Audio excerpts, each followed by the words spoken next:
These were the alternatives of which he spoke. Athens, 399 BC. The philosopher Socrates has been condemned, and his execution has just taken place. Friends of Socrates discuss his death. We were all there. The guard, who was sympathetic, released him from his chains. I have never seen him calmer. He tried to probe the nature of death and immortality with us. But I felt that even he, with all the power of his mind, could not illuminate that darkness. And then Crito abruptly asked, "In what way shall we bury you?" And he answered, "In any way you like. But hold me and make sure I don't run away. I cannot make Crito believe I'm the same Socrates who's been conversing with you. He thinks I'm already the other Socrates you'll soon see, a dead body. And he asks, how shall we bury you? I see my words with which I've been comforting you and myself have had no effect on Crito. Be of good cheer, friend Crito, and say you're burying my body only. Do with that whatever is usual and as you think best. He then requested that the poison be prepared and brought. The guard told him to drink deeply, walk until his legs grew heavy, and then to lie down, and the poison would act.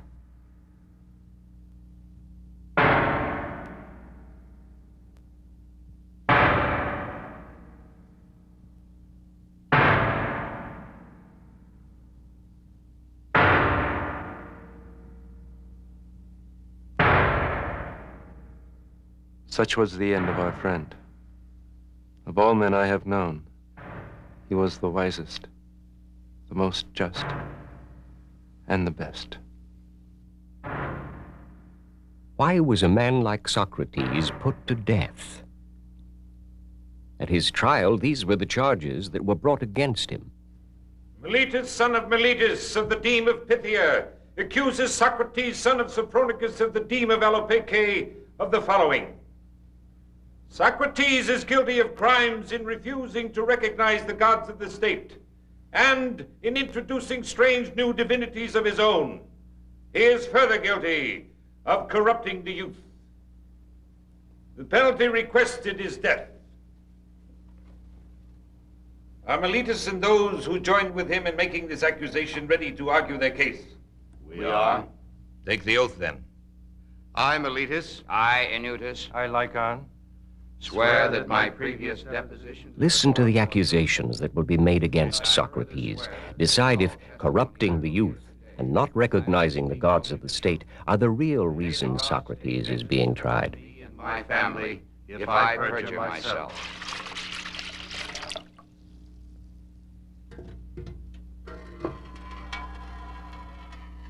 Look also for parallels between this situation and the political and social confrontations that are occurring today. I wish to sketch for you a picture of the sorry times that we have been through. You 501 citizen jurors of Athens, who will decide the fate of this man, Socrates. Is there one of you who does not remember Athens when Athens had wealth, power, empire? Our navy dominated the Aegean. The trade of nations was stored in our warehouses. Great walls surrounded our city and its ports. Magnificent temples were built. Genius flourished in every art. The whole world looked to us for leadership. But what has befallen us? Our long walls destroyed, our olive trees burned, our trade ended, our treasury emptied, our navy lost, our empire gone, tens of thousands of our citizens dead. And who, more than any other man, was responsible for these disasters? Who was it? Alcibiades, with his mad schemes, his desecrations, his arrogance. And who was the teacher of this traitor Alcibiades? By whom was he guided? Socrates! Socrates! Yes, Socrates! After we were overcome by the Spartans, their leader, Lysander, may the gods curse the very syllables of his name, set up a government here. Surely most of you have reason to remember this government. It was called the Council of 30, was it not? I see the memory is vivid.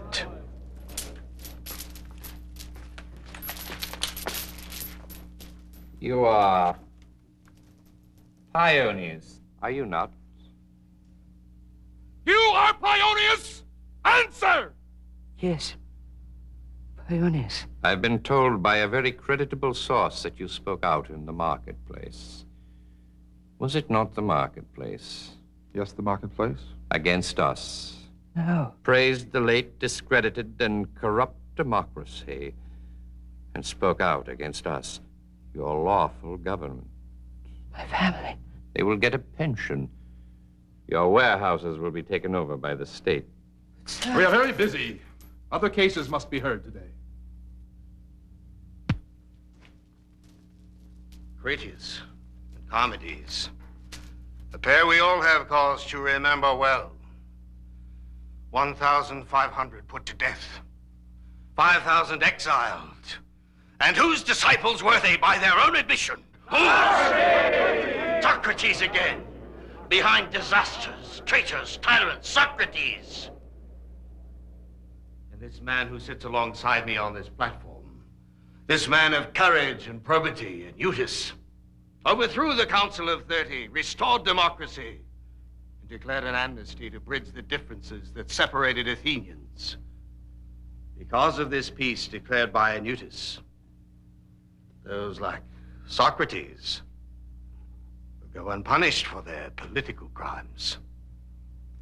I accuse him of no political offenses. I only wish to remind you of what has happened and of what might happen again.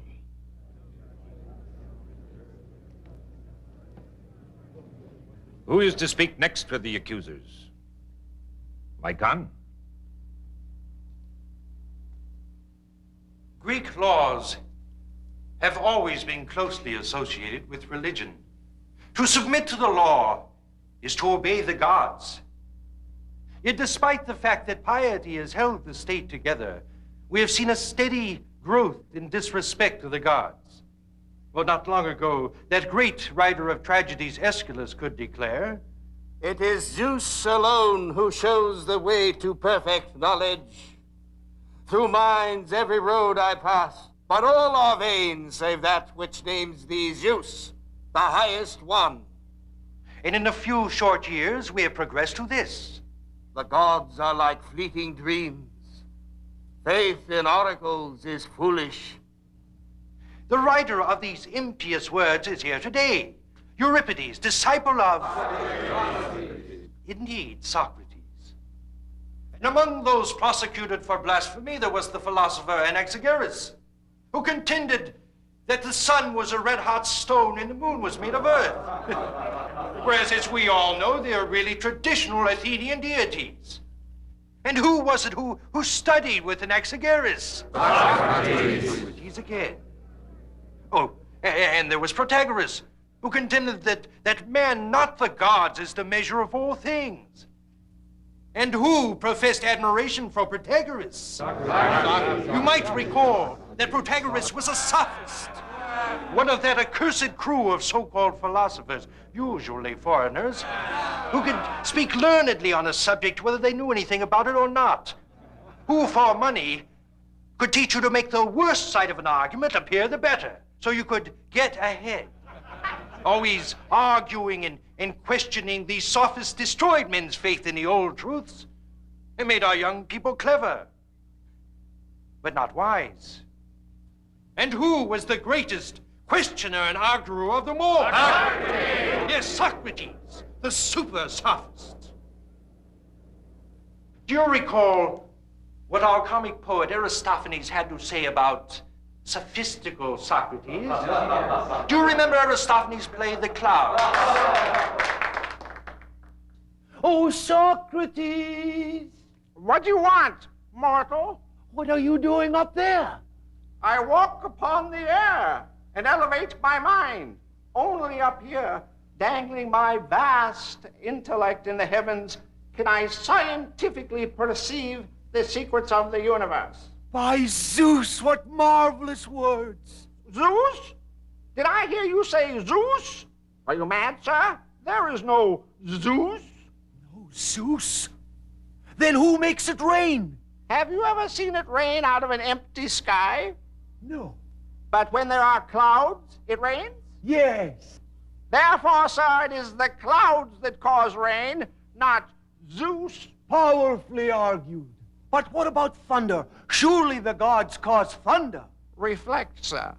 When you gorge yourself on your wife's stew, does not your belly rumble? True. Think of the rumble your tiny stomach makes. Then think of the sound the boundless clouds can produce when they have indigestion. Oh, sacred and wondrous thoughts! Teach me to reason like you, O Socrates, and success will be mine. A satire, to be sure, but scarcely more ridiculous than the man himself. With his bare feet, his dirty cloaks, his poverty, and his endless questioning, and his anti-democratic tendencies.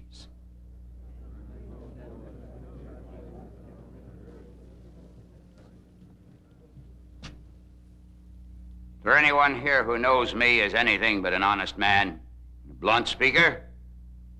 If there is, I would hear his voice now. A coward? Speak up if you think I'm a coward. A cruel or vindictive man? Then listen to me carefully. If Socrates regains his liberty, your sons will be ruined by his words. They'll rebel against your authority and the sacred traditions of the state. I say this because this is exactly what happened to my own son. Where are you going, boy? Where am I going? To buy fish. Where are you going to buy fish? To the fish market, by the Great Quay. If you're going to buy vegetables, where would you go? To Client's stand, in the market near the Agora. And meat? To the same marketplace. And where would you go to find wise and noble men? Huh? Follow me and be taught. That moment, my son was no longer mine, but his. Socrates, however, is not interested in leading the youth to wisdom, but in demonstrating that no one except himself is wise. My son now criticizes everyone, even our great men of earlier times. And what is galling to me is that Socrates teaches this disrespect, yet he himself refuses to take part in public affairs. He does nothing but confuse and disrupt. No Spartan spy has been as dangerous as Socrates. He's destroyed the morality of our forefathers. Athens has been torn by war and tyranny. Our democracy has just been restored. Our city has the right, it has the duty to destroy such as he. Don't be misled by his glib words, his philosopher's eloquence. Time. He will try to make... Just one more word. If you frustrate the state and the vengeance it is due it for the transgressions of this evil old man, the crime will fall on your own heads. The vengeance of the gods will be on you.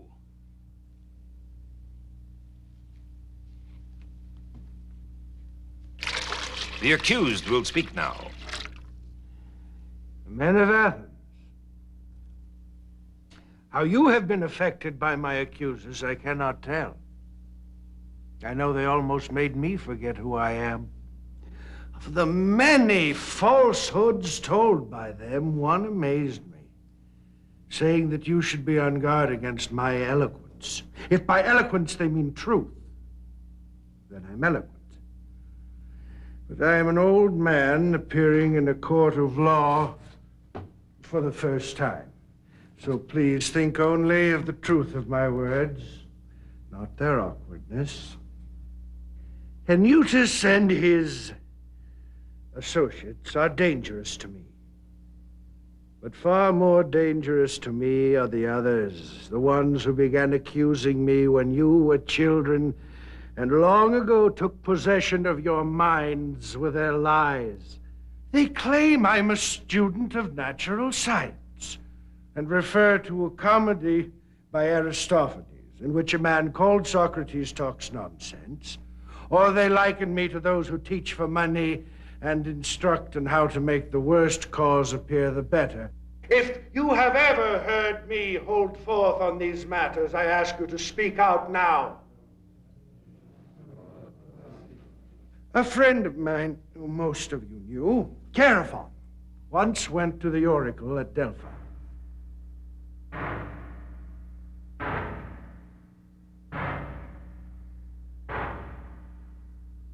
Pythian prophetess, who speaks with the tongue of Apollo, is any man wiser than Socrates?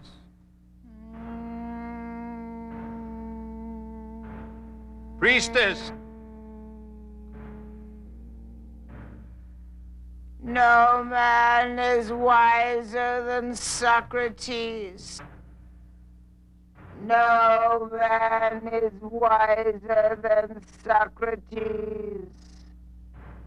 No man is wiser than Socrates. When I heard that, I asked myself, what can the god mean? For I know I have no wisdom, yet can gods lie? I thought, if I can find a man wiser than myself, surely no great task, then the oracle is mistaken. So I went to a politician with a reputation for wisdom. But when I spoke with him, I could not help thinking that he wasn't really wise at all, no matter what people said. I tried to explain that to him, but he became irritated with me. I thought, well, neither of us knows anything really beautiful or profound, but at least I am better off than this fellow, because he knows nothing and thinks he knows everything, while I know nothing. So I went from one person to another in search of a wise man. This inquiryman of Athens has made me many enemies, but it has led me to believe that only the gods are wise. And the oracle used my name by way of illustration. What he meant is he is wisest who, like Socrates, knows that his wisdom is worth nothing. And what my enemies will never admit is that they're really angry because their pretense of knowledge has been shown up. Meletus, you good man and true lover of your country, rise. Let me ask you a question. You think much about the improvement of youth. I do. Tell the jurors, then, who are the improvers of youth?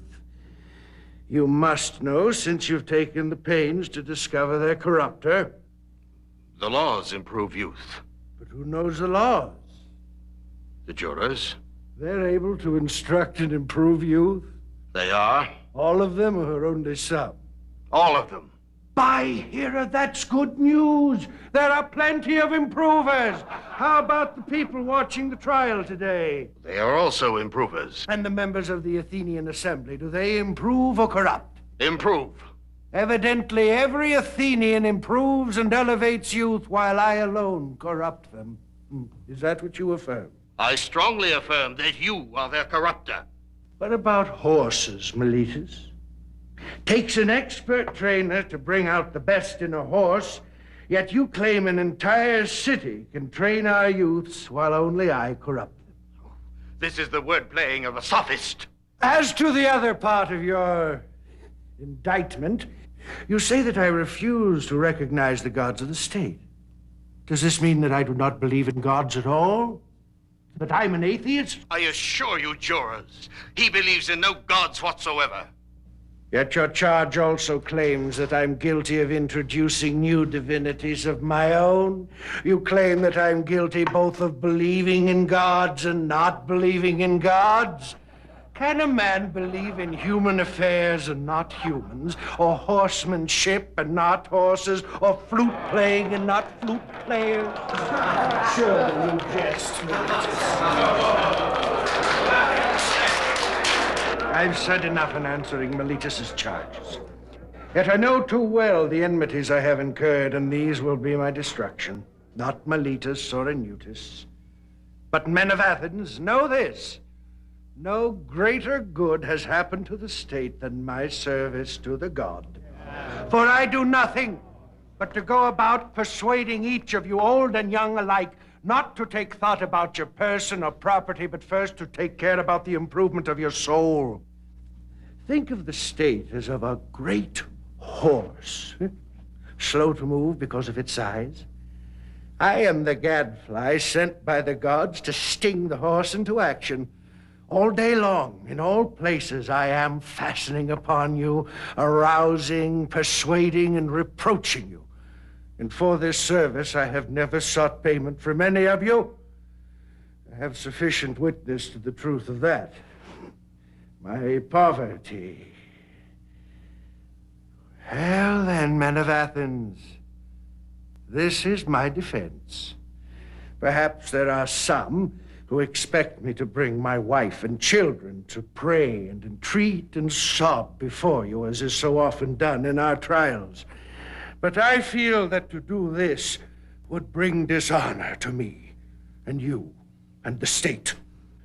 There's something wrong in asking a favor of a juror, for his duty is not to make a present of justice, but to deliver judgment.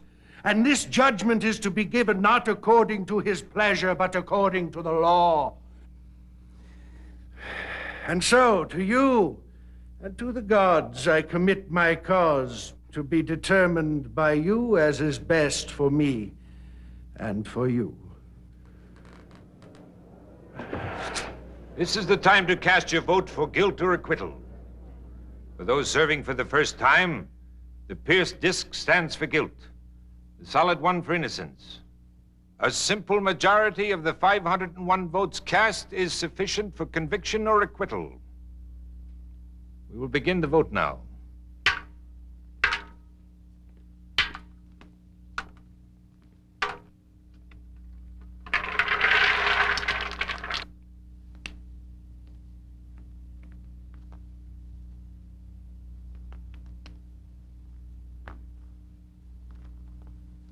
Do you have a tally? I do. Do you swear it is true and accurate? I so swear. What is the count? Against Socrates, 263. For Socrates, 234.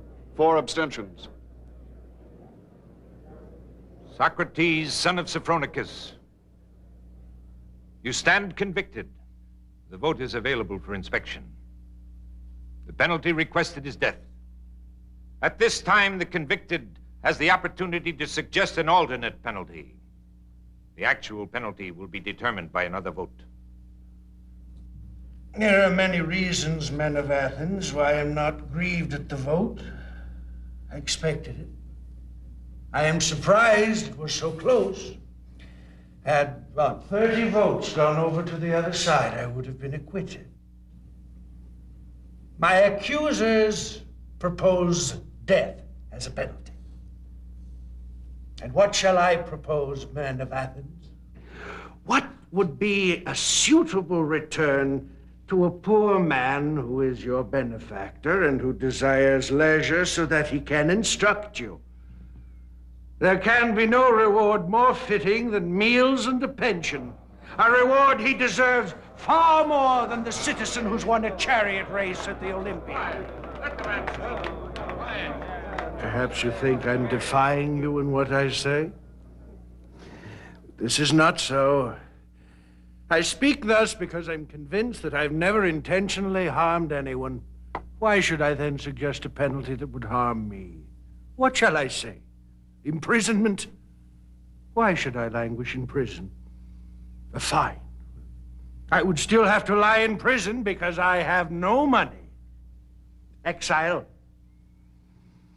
I would be blinded by love of life if I expected that when you, my fellow citizens, cannot stand understand my words that strangers would be likely to endure them. There are some who will say, yes, Socrates, but can't you hold your tongue? Then you could go to a foreign city and no one would interfere with you. I have trouble making you understand my answer to this. For if I tell you that to hold my tongue would be disobedience to the gods, you wouldn't believe I'm serious. And if I tell you that daily conversation about virtue and the other things I talk about is a great benefit to mankind, you'd be still less likely to believe me. And if I declare that the unexamined life is not worth living, then you would certainly laugh. Yet what I say is so. I'm not accustomed to the thought that I deserve punishment. However, I will propose a fine in proportion to my lack of money. I can afford 1 mina. Therefore, I propose that amount. 30 minae! 30 minae! My friends here, Plato, Crito, Critobulus, and Apollodorus, ask me to say 30 minae, and they will guarantee the money. 30 minae! You will now vote on the penalty. The accusers ask for death. The convicted, if I interpret him correctly, requests a fine of 30 minae, for which his friends will stand surety.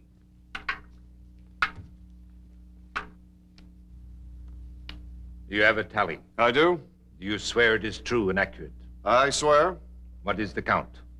For death, 340. For the fine, 160. 1 abstention. The vote is available for inspection. Socrates, son of Sophronicus, the penalty for the crimes of which you stand convicted is death. And so the hour of departure has come, and we go our separate ways. I to die and you to live. Which is better? God alone knows. Before his death, friends of Socrates offered to bribe his gods so he could escape. Socrates answered, Imagine I am about to flee, and the laws come to me and say, tell us, Socrates, what you are doing. Do you imagine a state can exist in which the decisions of law have no power, but are set aside and trampled by individuals? Perhaps I would answer, yes, but the state has injured me and given an unjust sentence. And the laws would answer, but what was our agreement with you? Were you not born and raised and educated under the laws of the state? Did you not agree to obey us? Not in haste, but after 70 years of consideration during which you were free to leave the city at any time if you thought us unfair. Because we think it right to destroy you, do you think you have the right to destroy us? Do you agree? Do you think Socrates should have stayed and died? What relevance do you feel Socrates' ideas have for us today?